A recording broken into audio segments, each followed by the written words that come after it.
गजानन विजय ग्रंथ अध्याय 8।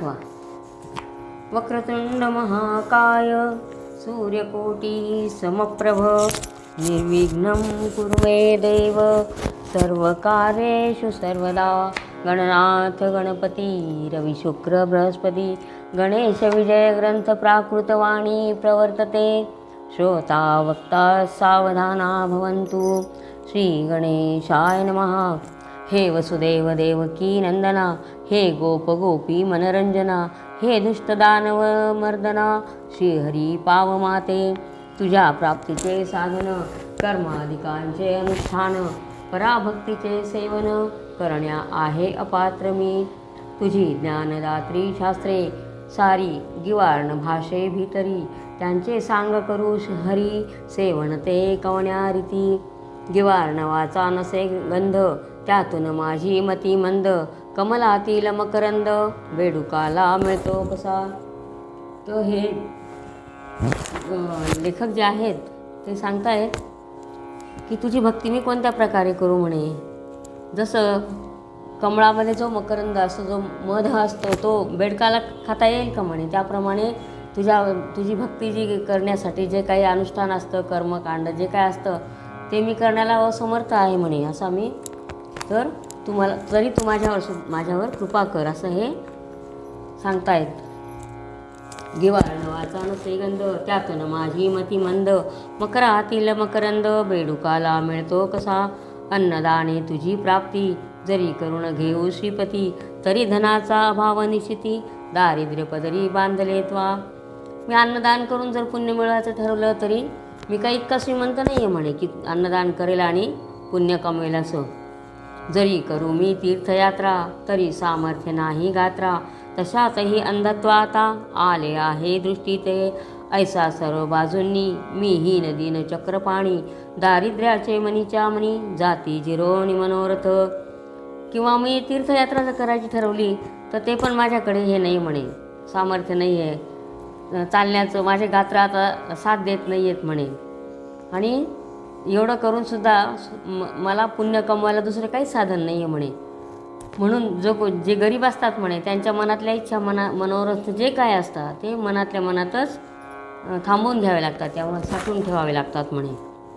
हे व्यावहारिकदृष्ट्या खरे जरी, परी तुझी कृपा झाल्यावरी, स्वानंदाच्या सागरी पोहता आहे अहो रात्र। तुझ्या कृपेचे महिमान आगळे आहे सर्वाहून, घनाच्या पाण्या लागून दाम देण्याची गरज नसे।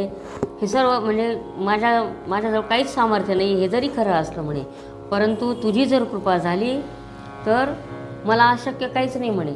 जसं तुझी कृपा म्हणजे एक प्रकारचा मेघ आहे म्हणे, पावसाच्या पाण्याची काही किंमत देतो का आपण, तर नाही द्यावी लागत, त्याप्रमाणे तुझी कृपा जर झाली म्हणे तर काहीच अशक्य नाही असं हे दासकनू म्हणतायत, स्वतःलाच म्हणतायत ते। तुझ्या कृपेचे महिमान आगळे आहे सर्वाहून, घनाच्या पाण्या लागून दाम देण्याची गरज नसे। मेघांनी आणल्या मनात तळी विहिरी भरतात, निव्वळ खडकास फुटतात पाट पाण्याचे पांडुरंगा। ऐशा त्या तव कृपेचा दासगणू हा भुकेला साचा, घास एखादा तरी त्याचा घाल माझ्या मुखात, तेने मी तृप्त होईन अवघ्या सुखाते पावेन, अमृताचा लाभता कण रोग सारे दूर होती। तर ते म्हणतात म्हणे मेघ जर चांगले म्हणजे पाऊस जर पडला तर तळी विहिरी नद्या सर्व तर भरतातच भरतात, पण ज्या खडकांना काही पाझर फुटत नाही तर त्यांच्यातून सुद्धा पावसाळ्यामध्ये पाणी येतं म्हणे। त्याप्रमाणे तुझी कृपा आहे, तुझी जर कृपा केली तर मग ही अशीच कृपा तू माझ्यावर कर म्हणे असं ते म्हणतायत। असो मागील अध्यायी देशमुख पाटला ठाई, मुक्कामा ते दुफळी बाई येऊन बैसली ऐकले। जेथ जेथ ही नांदे दुफळी, तेथ तेथ ही करी होळी, अवघ्या सुखांची रांगोळी तिच्या पायी होतसे। क्षयरोग तो शरीराला वा दुफळी रोग समाजाला, नेतसे यमसदनाला प्रयत्न पडती डोळे येथ।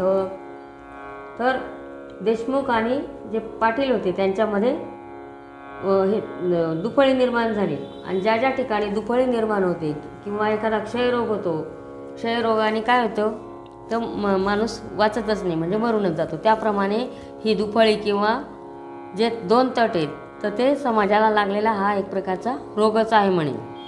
तर त्याप्रमाणे या देशमुखांचा आणि पाटलांमध्ये दुफळी झाली होती. असो, तळ्याच्या काठावर देशमुखाचा एक महार, करू लागला चरचर या खंडू पाटला पुढे. पाटील गावीचा अधिकारी, पाटील गावीची पांढरी, काही कामावरून खरी, कुरबुर झाली उभयतात. तो असे मर्या महार, देशमुखाचा ज्याला जोर, तो बोलला उणे उत्तर, खंडू पाटला कारणे.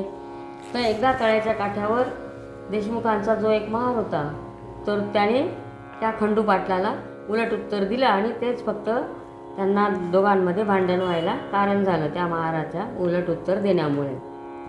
पाटील वदला त्यावरी, तुझी ही रीत नाही बरी, गरिबाने पायरी आपली कधी सोडू नये. उणी उत्तरे बोलण्याचा अधिकार आहे देशमुखाचा, तुझ्यासारख्या नकट्याचा नाही हे जाणमणी. तरी महार ऐकेना, करू लागला चेष्टा नाना, त्याच्या ऐकोनी भाषणा, पाटील खवळला मानसी.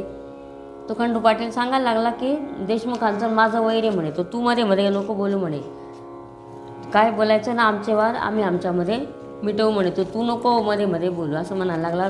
तरी तो जो महार होता तो काही ऐकत नव्हता आणि जास्ती उलट उत्तर देत होता. बाचाबाचीचे कारण होते अति क्षुल्लक जाण, कागद ठाण्या लागून पाठवणे होते पाटलाला. तो टप्पा न्यावयासी, सांगितले होते महारासी, की तू असाच जा कोल्यासी, तपशिलीत टप्पा द्यावया. पूर्वी हे जे काही पत्र वगैरे द्यायचे तर ते ह्या महार लोकांकडनंच द्यावे लागायचे, कारण तेव्हा पोस्ट वगैरे तार हे असं काही नव्हतं, त्यामुळे हे त्यांच्याकडनं पाठवायचं. तो तर पाटलांनी त्यांना काम सांगितलं तर तो महार ऐकत नव्हता. ते ऐकोनी वदला महार, मी ना हा टप्पा नेणार, देशमुखाच्या आश्रितावर तुमचा डोळा हमेशा. काही असो आज दिनी, मी टप्पा न जाय घेऊनी, तुझ्या हुकमा लागुनी, बोंबा शिमग्याच्या समजतो मी. तर तो मनुष्य काही ऐकत नव्हता आणि तू किती सांग म्हणे, मी काही तुझ्या फक्त शिमग्याच्या बोंबा असं म्हणून मी सोडून देतो, पण मी काही तुझ्या पत्र वगैरे घेऊन जाणार नाही म्हणे. ऐसे वदनी बोलला, हावभावही तैसा केला, मूठ वळूनी हात नेला, त्याने आपुल्या मुखापुढे. बोंबा मारायची खून केली अशी त्याने तोंडापुढे हात वळून आणि असं सांगितलं त्यांना. त्याची ती कृती पाहुनी खंडू पाटील कोपला चित्ती, भरीव वेळूची काठी होती पाटलाच्या हातात, त्याच काठीचा केला प्रहार महाराची या हातावर. पाटील मूळचा जोरदार, त्याने रागे केला प्रहार हा, त्या प्रहारे करुणी हात गेला मोडूनी, महार बेशुद्ध होऊनी पडता झाला भूमीवर. पाटील दुसऱ्या महाराला गेले टप्पा द्यावयाला, तो इकडे वृत्तांत कैसा झाला तो आता सांगतो. तर ते त्यांनी अशी खून केल्याबरोबर त्या पाटलांना खंडू पाटलाला राग आला आणि त्यांच्या हातामध्ये एक भरीव अशी वेळूची काठी होती, ती त्यांनी जोरात त्या महाराच्या हातावर वार केला आणि ते दुसऱ्या इकडे तो महार बेशुद्ध पडला आणि ते दुसऱ्याला काम सांगण्यासाठी दुसऱ्या महाराजवळ तो पत्र देण्यासाठी निघून गेले तिकडे. तर इकडे काय झालं ते आता पुढे ऐका. पाटील दुसऱ्या महाराला गेले टप्पा द्यावयाला, तो इकडे वृत्तांत कैसा झाला तो आता सांगतो. तो महार त्याच्या आपतांनी नेला उचलून देशमुख सदनी, मोडला हात हे पाहुणी देशमुख ते संतोषले. वा वा छान गोष्ट झाली, आपणा कुरापूत काढण्या भली, ही अनायासे संधी आली, ती उपयोगी न दवडणे. तर त्याचे जे नातेवाईक तो बेशुद्ध पडला ना, त्याचे जे नातेवाईक होते त्यांनी त्या व्यक्ती महाराला उचललं आणि देशमुखांकडे नेलं आणि सांगितलं बघा म्हणे कसं मारलं. तर मग हे पाहून देशमुखांना वाईट वाटायचं आणि त्यांना आनंद झाला की आता पाटलांची भांडण करण्यासाठी चांगली संधी मिळाली म्हणे आता, असं म्हणून ते आता त्याचा ते काय उपयोग करतात ते बघू. त्यांनी त्या महारासी तत्काळ नेले कचेरीसी, समजाविले अधिकाऱ्यासी, खोटे नाटे विबुध हो, कोठेही दोन पक्षात, वाकडे आल्या यत्किंचित, काट्याचेच होतात नायटे ते अवलोका. फिर्याद त्या महाराची पुस्तकात नोंदली साची, आज्ञा झाली अधिकाऱ्याची, पाटील पकडून आणावया. तर त्या देशमुखांनी लगेच पोलीस स्टेशनला नेलं आणि त्यांच्या विरुद्ध तक्रार केली. म्हणजे एवढंच होतं, काट्याचा नायटा केला त्यांनी आणि मग ते पोलीस अधिकारी आले आणि पाटलांना पकडून न्यायला त्यांनी पोलीस पाठवले.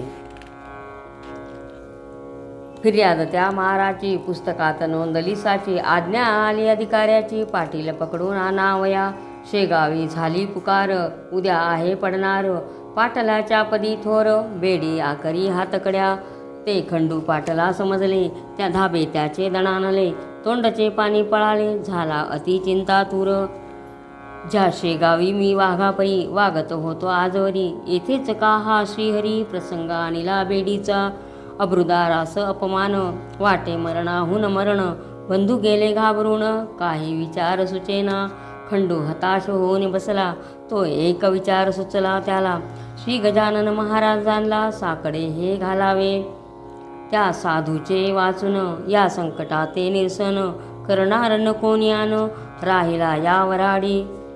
तर ती खंडू पाटलाला समजले की आता सगळीकडे शेगावात सगळीकडे पसरून गेलं की खंडू पाटलाला उद्या बेड्या पडणार आहेत म्हणून. तर ज्या शेगावामध्ये त्यांनी राज्य केलेलं होतं तिथंच त्याला आता अपमान भोगावा लागणार होता आणि त्याला मरणाहून मरण्यासारखं झालं. असं म्हणून तो आता काय विचार करावा हे तोही विचार करायला लागला आणि त्याचे भाऊ पण घाबरून गेले की आता काय करावं. आणि मग शेवटी त्यांना मनात आलं की आता आपण महाराजांनाच गजानन महाराजांनाच शरण गेलं पाहिजे की हेच आता त्यावर संकटाचं निरसन करतील. त्या साधूचे वाचन या संकटाते निरसन, करणार न कोणीयान राहिला या वराडी, लौकिकी यत्न करण्याला बंधू गेले अकोल्याला, खंडू पाटील नीट गेल आला समर्थांकडे रात्रीस, येताच केला नमस्कार शिर ठेविले पायावर, महाराज आला कठीण फार प्रसंग तो माझ्यावरी, सरकारी कामानिमित्त मी एका महाराप्रत तळ्यापाशी ताडिले सत्य, करातील काठीने त्याचा ऐसा परिणाम झाला, काट्याचा नायटा केला देशमुख मंडळींनी भला माझे अहित करण्याला. तो खंडू पाटील महाराजांकडे आला आणि त्याने सर्व सांगायला सुरुवात केली की असं मी त्या माणसाला मारलं आणि ह्या देशमुख मंडळांनी माझं सगळं हे केलं म्हणून पोलिसात जाऊन तक्रार केली.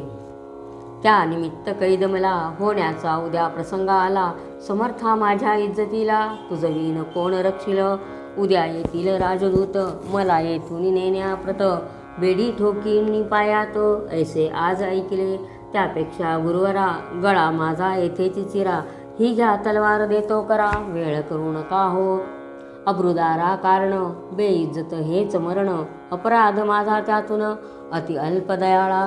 तर तो सांगायला लागला उद्याला पोलीस येतील आणि मला पकडून घेऊन जातील, याच्यापेक्षा ह्या अपमानापेक्षा मला मरण बरं म्हणे, तर ही तलवार घ्या आणि तुम्ही माझा गळा चिरून टाका असं तो महाराजांना सांगायला लागला आणि त्यांच्या पायावर डोकं ठेवू लागला. त्या अपराधरूपी खड्याचा हा डोंगर झाला साचा, अभिमान माझ्या अब्रूचा धरा समर्था ये काळी, जयद्रथाच्या वेळेला अग्निकाष्ट भक्षणाला होता अर्जुन तयार झाला, केवळ आपुल्या अब्रूस्तव तेथे भगवंतांनी भली अब्रू त्याची रक्षण केली, प्रभूने वस्त्रे नेसविली द्रौपदील्या सभेत, तेवी मम अब्रू ही पांचाळी देशमुख कौरवांनी आणली, नग्न करण्यासाठी भली तिचे करा हो रक्षण. जसं जयद्रथाने अर्जुनाने जो काही पण केलेला होता की सूर्यास्तपर्यंत मी जयद्रथाचा वध करेल आणि जर तसं नाही झालं तर मी अग्निकाष्ट भक्षण करेल, तर त्यावेळेला सुद्धा कृष्णांनीच त्याचं रक्षण केलेलं होतं. त्याप्रमाणे तसं तुम्ही माझं रक्षण करा. किंवा द्रौपदीचं ज्यावेळेस वस्त्रहरण झालं तेव्हा कृष्णाने तिचे वस्त्रहरण केलं तेव्हा तिचं रक्षण केलं होतं. त्याप्रमाणे माझी अब्रू म्हणजे ही एक प्रकारची द्रौपदी आहे आणि हे देशमुख नावाचे जे कौरव आहेत त्यांनी चव्हाट्यावर आणलेली आहे म्हणे. तर आता ह्या माझ्या अब्रू म्हणजे जी काही द्रौपदी आहे तिचं तुम्ही रक्षण करा म्हणे, असं हे विनवणी करू लागला तो गजानन महाराजांना पाटील. ऐसे वधून समर्थाला पाटील रडू लागला, आसवांचा तो चालला पूर नेत्रा वाटे हो, घरची माणसे चिंतातूर आधीच झाली होती फार, नाही त्यांच्या शोका पार तो सांगावा पोटवरी, इकडे समर्थांनी भले दोन्ही हाती कवटाळले, खंडू पाटला हृदय धरले त्याचे सांत्वन करावया. तर त्या खंडूपाटाच्या घरचे लोक तर खूपच चिंताग्रस्त झाले, ते सगळे रडत होते आणि इकडे महाराजांनी खंडूपाटलाला जवळ घेतलं आणि सांगितलं शांत राहावं, असं त्याचं सांत्वन करायला लागले महाराज. अरे काम करत्या पुरुषाप्रत ऐशी संकटे येतात, वरच्यावरी जाण सत्य, चित्त्याची चिंता वाहू नको, स्वार्थदृष्टी बळावता, ऐसेचे होते तत्वता, खऱ्या नीतीची ही वार्ता, अणुमात्र त्या कळत नसे, तुम्ही पाटील देशमुख दोघे जण, एका जातीचे असून एकमेकांचे नुकसान स्वार्थे करू पाहता. अरे म्हणे जो कोणी म्हणजे जया अंगी मोठेपण तया यातना कठीण, अशी जी काही म्हण आहे त्याप्रमाणे जो कोणी करता पुरुष असतो त्याच्यावर हे असे संकट येतच असता म्हणे. असं त्याच्याबद्दल तू काही चिंता करू नको म्हणे. आणि देशमुख आणि पाटील हे तुम्ही दोघं एकमेकाचे फक्त स्वार्थ बघतायत म्हणे. त्यामुळे आणि दोघांचं नुकसान कशात हेच फक्त बघतात म्हणे तुम्ही. मागे कौरव पांडवात स्वार्थेचा आला विपट सत्य, हरी पांडवांचा पक्ष तेच न्याय खरा होता की, म्हणून पांडवांकारणे साह्य केले भगवंताने, सत्यासाठी मारणे भाग पडले कौरवांना, जा बिहू नको तिळभर, बेडी न तुशी पडणार, किती जरी केला जोर देशमुखाने आपुला. जसं म्हणे कौरव पांडवांचं पण एकमेका कशाबद्दल फक्त स्वार्थापोटीच त्यांच्यामध्ये भांडणं चालले होते. आणि जो कोणी सत्यपक्ष होता कोणाचा, पांडवांचा, सत्य असल्यामुळे त्याला कोणी कृष्णाने सहाय्य केलं म्हणे. त्याप्रमाणे सत्याचा शेवटी विजय होतो. तर तुझा म्हणे तू काय घाबरू नको, तुला काय बेडी वगैरे पडणार नाही म्हणे, असं महाराजांनी त्या खंडोपाठाला धीर दिला. तेच पुढे खरे झाले, पाटील निर्दोषी म्हणून सुटले, जे का संत मुखा वाटे आले ते न खोटे होय कधी. पाटील मंडळी उत्तरोत्तर भजू लागली साचार, कोणा नाही आवडणार अमृत ते सेवावया. आणि मग गजानन महाराज जे काही बोलले होते त्यांच्या तोंडातून जो काही शब्द आला तो खरा झाला, कारण ते संतांच्या मुखातून आलेला शब्द कधी खोटा होत नाही. आणि खरंच त्या पाटलांना बेडी काही पडली नाही, त्यांची निर्दोष अशी सुटका झाली.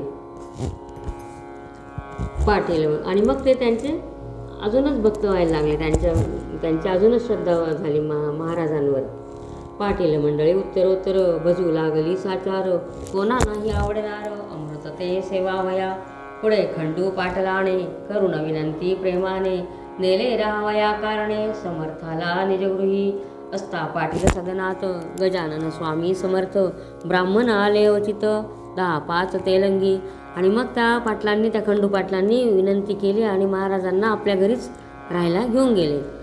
त्यानंतर काय झालं, त्यांच्या त्या गजानन महाराज जिथं राहायला गेले होते तर खंडू पाटलांकडे, तर तिथं तेलंगचे विज्ञान असे कर्मठ ब्राह्मण आले 5-10.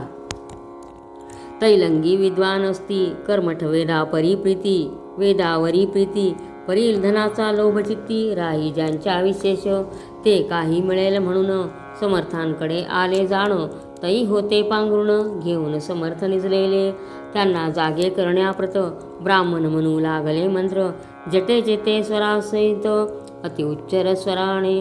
मंत्र म्हणण्यात चूक झाली 3 त्यांनी दुरुस्त केली, म्हणून आसनी उठून बसली गजाननाची स्वारी पहा. तर ते तेलंगी जे ब्राह्मण होते ते एकदम विद्वान होते आणि कर्मठ होते आणि फक्त ते लोभी होते, धनासाठीच ते फक्त करत होते. तर त्यांनी महाराजांना उठवण्यासाठी हे वेद म्हणायला सुरुवात केली. पण चुकलं तरी सुद्धा ते दुरुस्त न करता तसेच मोठ्याने म्हणत होते.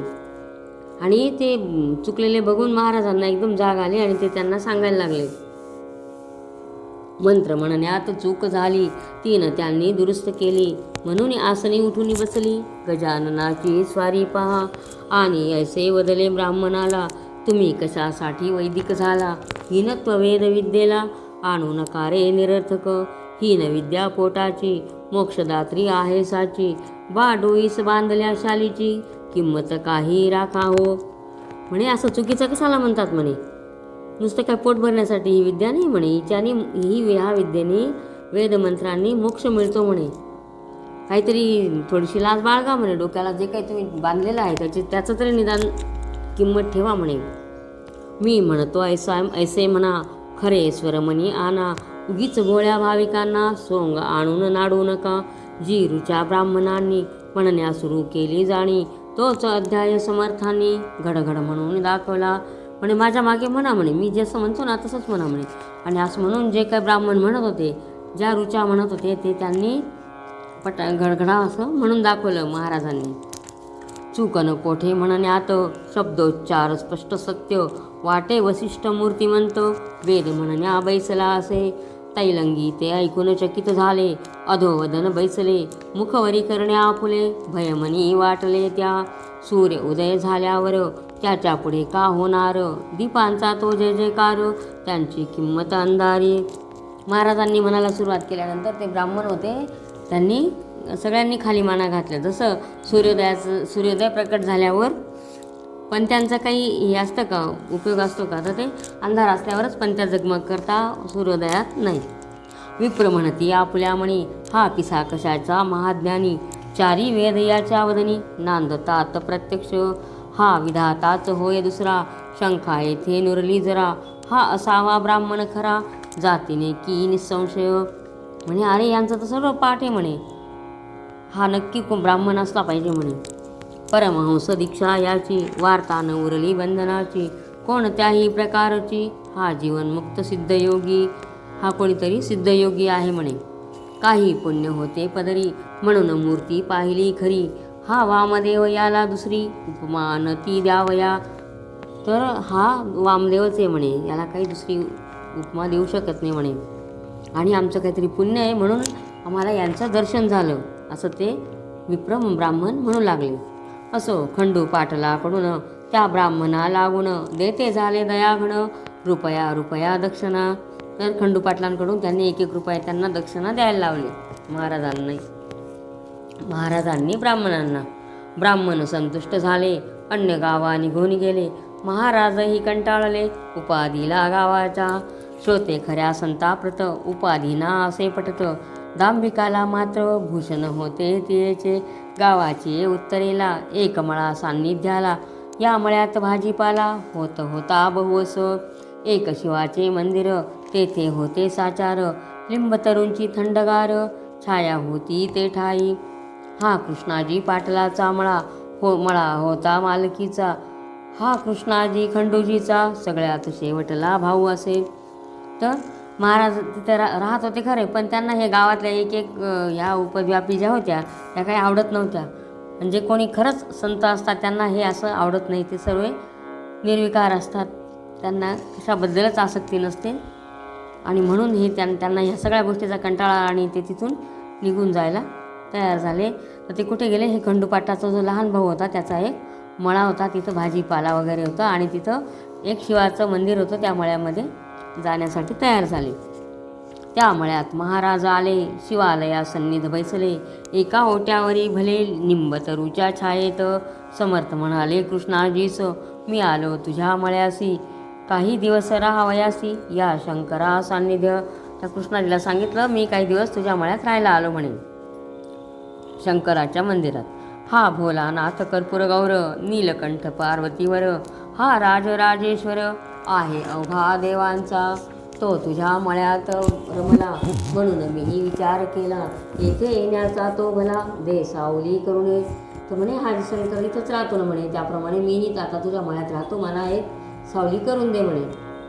हे वाक्य ऐकले, 6 पत्रे आणविले, ओट्यावरी छप्पर केले, कृष्णाजीने तत्काळ समर्थांनी वास केला, म्हणून मळा क्षेत्र झाला. राजा जाय जया स्थळा, तीच होते राजधानी.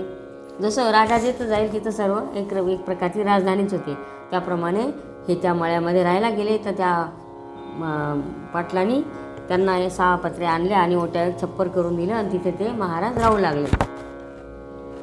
महाराजांचे बरोबर होता पाटील भास्कर, सेवा करण्या निरंतर, दुसरा तुकाराम कोकाट्या.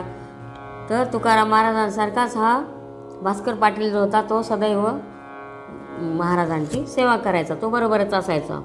खाण्यापिण्याची तरतूद सारी, निजांगे कृष्णाजी पाटील करी, समर्थ ते जेवल्यावरी, तो प्रसाद घेत असे. असो गजानन असता मळ्यात, गोष्ट घडली अद्भुत, येते झाले फिरत फिरत, 10-20 गोसावी ते ठाया. तर अशा प्रकारे ते कृष्णाजी पाटील त्यांच्या खाण्यापिण्याची जे काय असेल ती व्यवस्था करीत होते, आणि मग त्यांचं जेवण झाल्यावर मग ते प्रसाद म्हणून घेत असे. तर अशा प्रकारे जेव्हा महाराज तिथं राहत होते, तर तेव्हा त्या मळ्यामध्ये काय घडलं, 10-20 गोसावी अचानक तिथं आले. 10-20 गोसावी ते ठाया, समर्थांचा बोलबाला त्यांनी आधीच होता ऐकला, म्हणून त्यांनी नळ दिला येऊन त्या म्हणून त्यांनी तळ दिला देऊन येऊन त्या मळ्यामध्ये. गोसावी म्हणती पाटलासी, आम्ही आहो तीर्थवासी, जातो रामेश्वरासी भागीरथीला घेऊन. तर ते पाटलांना सांगायला लागले म्हणे आम्ही भागीरथी घेऊन रामेश्वराला चाललेलो आहे म्हणे. गंगोत्री जमनोत्री केदार, हिंगलाज गिरणार, डाकोर ऐशी क्षेत्रे पार, पाहिली पायी फिरोनिया. ब्रह्मगिरी गोसाव्याचे, आम्ही शिष्य आहोसाचे, महाराज यामुचे आहेत सांप्रत बरोबर. हे महासाधू ब्रह्मगिरी, ज्यांचा बंदा गुलाम हरी, ती मूर्ती आली घरी तुझ्या पूर्व भाग्याने. तर ते साधू सांगायला लागले आम्ही चाललोय म्हणे रामेश्वरला भागीरथी घेऊन. तसंच आम्ही गंगोत्री जमुनोत्री केदार हिंगलाज गिरनार डाकोर असं एक क्षेत्रांची जी आहे ती सर्व पायी यात्रा केली. आणि ब्रह्मगिरीचे जे कोणी गोसावी आहेत ते पण आहेत म्हणे आमचे महाराज आमच्याबरोबर. तर तू असं म्हण म्हणे की आमच्याकडे तुझं भाग्य म्हणे की हे महाराज जे आहेत साधू महासाधू ते तुमच्याकडे तुमच्या पूर्व पुण्याईने आलेले आहेत म्हणे. शिरापुरीचे आयाचित, आम्हा द्यावे तुम्ही त्वरित, लागे जो ओढण्याप्रत, गांजा तोही पुरवावा. 3 दिवस येथे राहू, 4थ्या दिवशी येथून जाऊ, पाटील नका कष्टी होऊ, साधून घ्या ही पर्वणी. तर ते सांगायला लागले शिरापुरीचं जेवण द्या आम्हाला, नंतर आम्हाला गांजा प्यायला द्या, आम्ही 2-3 दिवस इथं राहू म्हणे आणि 4थ्या दिवशी इथून निघून जाऊ. पण तुम्ही काही विचार करू नका आणि आम्हाला आमची सर्व व्यवस्था करा आणि ही एक तुम्हाला पर्वणी असं तुम्ही म्हणा म्हणे. तुम्ही पोशिला मळ्यात, वेडा पिसा नंगा धूत, मग आम्हा देण्या आयाजित, मागे पुढे का पाहता, गाढवासी पोषिती, गाईसला था मारिती, ते का म्हणावे सन्मती, पहावी वार करून या. मग ते महाराजांनाच बोलू लागले म्हणे तुम्ही यांना इथं सांभाळतायत, त्यांची करताय म्हणे सेवा आणि आम्हाला द्यायला मागे पुढे का पाहतात म्हणे. आणि ते गजानन महाराजांची निंदा करू लागले. कृष्णाजी म्हणे त्यावरी, उद्या घालीन शिरापुरी, आज आहेत भाकरी त्याच जाव्या घेऊन. जितुका गांजा ओढाल, तितुका येथेच मिळेल तेथेच मिळेल, तेथे चालता बोलता निळकंठ बसला आहे पत्र्यामध्ये. तर म्हणे तुम्हाला शिरापुरी पाहिजे ना तर आज नाही उद्या देईल म्हणे, आणि आज फक्त भाकरी म्हणे ती घेऊन जा, आणि तुम्हाला गांजा पाहिजे ना तर ते आमचा तो निळकंठ म्हणजे महाराज जे आहेत त्यांच्याकडे तुम्ही जा म्हणे, तिथंच तुम्हाला सर्व मिळेल म्हणे गांजा वगैरे. 2 प्रहाराची वेळा खरी, घेतल्या चूण भाकरी, मळ्यात येऊनी विहिरीवरी, बैसले गोसावी भोजन, समर्थांच्या समोरी एकाच पराभितरी, गोसाव्यांनी लावली खरी आपापली कडासने. त्यांचा जो होता महंत, ब्रह्मगिरी नामे सत्य, तो भगवद्गीते प्रत वाचू लागला अस्तमानी. आणि मग त्या पत्र्याच्या तिथंच त्यांनी त्यांचा ठेला दिला आणि आधी तिथे जेवण केले मळ्यावर विहिरीवर, आणि नंतर ते त्यांचा जो मुख्य साधू त्यांचा जो महंत महाराज होते ते ब्रह्मगिरी नावाचा जो होता तो त्यांचा गुरु, तो ते भगवद्गीता वाचायला लागला. तो गोसावी श्रवणा बैसले, गावातूनही काही आले, पोथी ऐकावया भले, त्या ब्रह्मगिरीच्या गोसावीची पोथी ऐकायला गावातले पण काही लोक आले.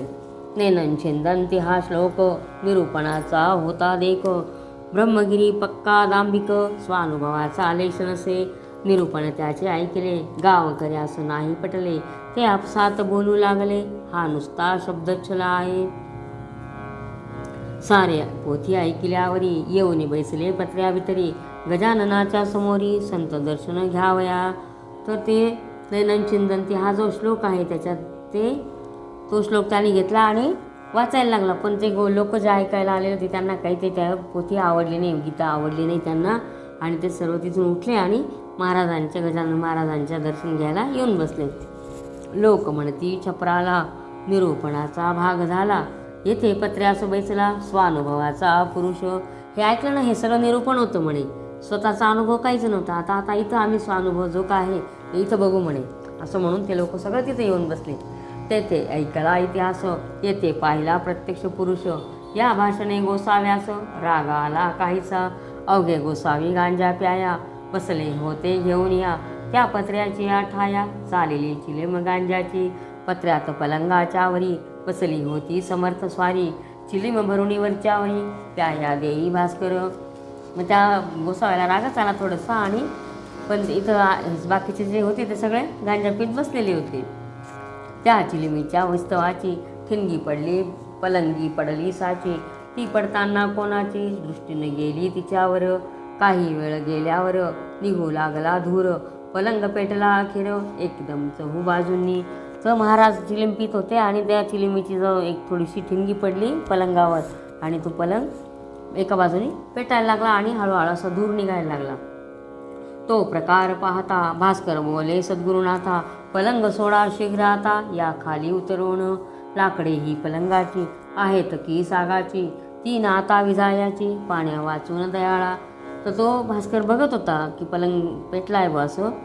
तो सांगतो महाराजांना, उतरा म्हणे खाली, आता हे सागाचे लाकड आहेत, हे एकदा पेटले ना तर ते पाणी टाकल्या वाचून विजायचेच नाही म्हणे. तई समर्थ बोलले वाचे, भास्करा अग्नी विझवण्याचे, कारण नाही तुला साचे, जळ मुळीच आणू नको. अहो महाराज ब्रह्मगिरी, या बैसा पलंगावरी, तुम्हा आहे अवगत खरी, भगवद्गीता साकल्ले, त्याच्या परीक्षेची वेळ, आणली हरिणे तात्काळ, ब्रह्मान जाळी अनळ, याचा प्रत्यय दाखवावा. नैनन छिंदंती श्लोकावर, व्याख्यान केले एक प्रहर, आता कामानिता दर, या पलंगी बैसण्याचा.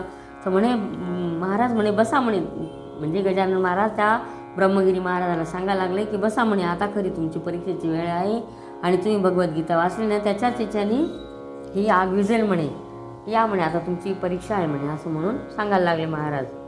जा जा भास्करा लवकरी, ब्रह्मगिरीला करी धरी, आणून बसवी अत्याधरी, या जळत्या पलंगास. तर सांगायला लागले ते भास्कराला की त्या महाराजांना हातात धरून आण म्हणे आणि या जळत्या पलंगावर बसव. ऐशी आज्ञा होता क्षणी, भास्कर गेला धावणी, ब्रह्मगिरीचा सव्यवानी पाणी, धरिला त्याने निज करे, भास्कराचे शरीर दिप्पाड सशक्त पिळदार, तो गोसावी त्याच्या समोर, शोभू लागला घुंगुरडे. तो भास्कर असा दणकट होता, पिळदार शरीर होतं, तर तो गोसावी त्याच्या पुढे एकदम छोटासा दिसत होता आणि त्यांनी त्याचा हात धरला आणि त्याला आणायला ओढायला सुरुवात केली. पलंग पेटला चौफेर, ज्वाळा निघू लागल्या थोर, परी महाराज आसनी स्थिर, हलले मुळी नाही तुकेही, श्री प्रल्हाद कयाधूसूत, उभा केला अग्नीत, हे लिहिले आहे पुराणात, श्री व्यासांनी भागवती. जसं म्हणे महाराज पलंगावर बसलेले होते ते थोडेसुद्धा हल्ल्याने पेटलेला पलंग होता. जसं म्हणे प्रल्हादाला होलिका ज्या वेळेला होती ते त्याच्या आत्याने अग्नीमध्ये धरून बसलेली होती ती, आणि हे भागवतात जे सांगितलेलं आहे तर त्याचीच इथं प्रचिती आली म्हणे. जसं होलिकेने प्रल्हादाला मांडीवर घेतलं आणि अग्नी चारी बाजूने पेटला, त्याप्रमाणे हे प्रल्हादासारखे भासत होते महाराज. त्या लिहिल्या गोष्टीचे प्रत्यंतर दाविले साचे, मळ्या माझी श्रीकृष्णाजीचे, श्री गजानन साधूंनी त्याचीच ही प्रचिती आली म्हणे सर्व. ब्रह्मगिरी म्हणे भास्कराशी, मला न न्या पलंगापाशी, महाराजांच्या अधिकाराशी मी नाही जाणितले, ते न मानी भास्कर, ओढीता आणला फरफर, उभा केला समोर आपुल्या सद्गुरुरायांच्या. तेव्हा तो माफी मागायला लागला की माझं चुकलं म्हणे, मला यांची हे माहीत नव्हती म्हणे, किती यांची हे पोचलेले आहेत म्हणे महाराज, तर त्यांना मी नव्हतं जाणलं म्हणे, म्हणून मी त्यांच्याशी बरोबरी करत होतो, त्यांचा जो अधिकार आहे तो मला माहीत नव्हता म्हणे, असं म्हणून तो खाली मान घालून तो येत नव्हता. पण हा भास्कर जो होता त्याला फराफर ओढत आणत होता.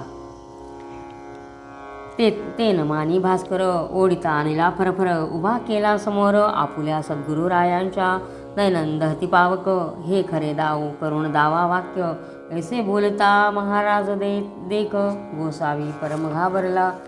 तर हे वाक्य खरं करून दाखवा म्हणे असं म्हटल्यावर तो एकदम घाबरला. तो गोसावी म्हणे भीत भीत, मी पोट भऱ्या आहे संत, शिरापुरी खाण्याप्रत, मी झालो गोसावी. म्हणे मी ढोंगी साधू आहे म्हणे, स्वतःच कबूल केलं, मी फक्त शिरापुरी खाण्यापुरता साधू आहे म्हणे. माझ्या अपराधाची क्षमा, साच करी शांतीधामा, केला खटाटोप रिकामा, गीताशास्त्र शिकण्याचा.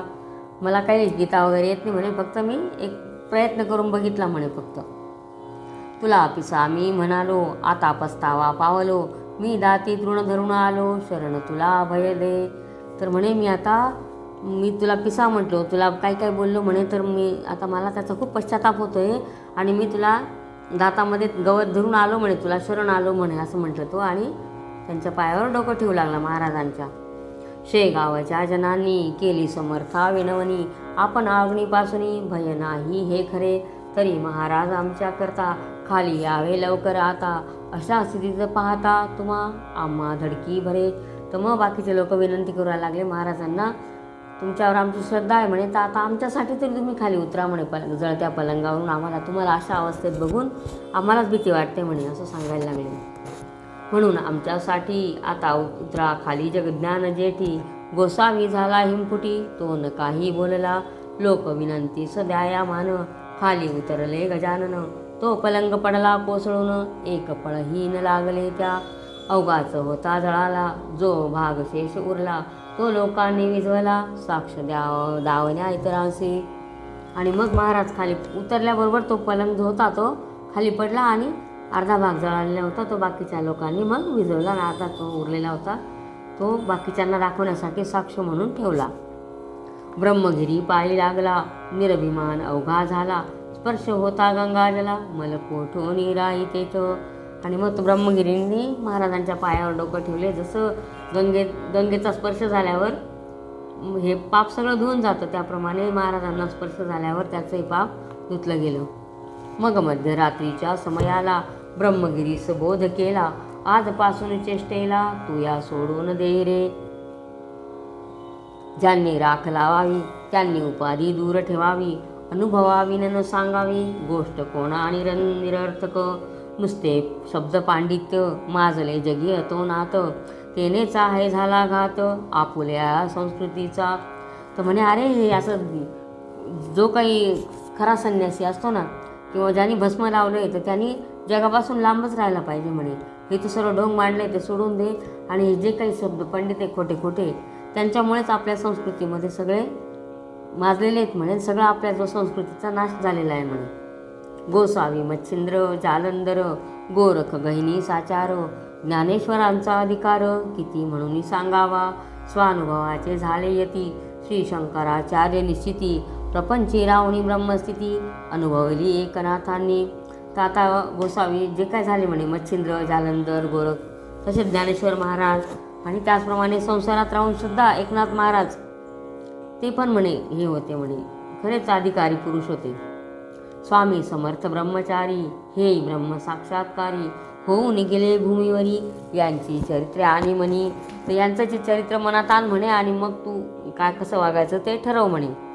उगीच खाया शिरापुरी भटकू नको भूमीवर परी, सारण तया माझारी ये तुला ये गवसणार. तर उगच खोटं खोटं दांभिकपणा करून तू काही पृथ्वीवर फिरू नको म्हणे, याच्याने तुला काहीच साध्य होणार नाही.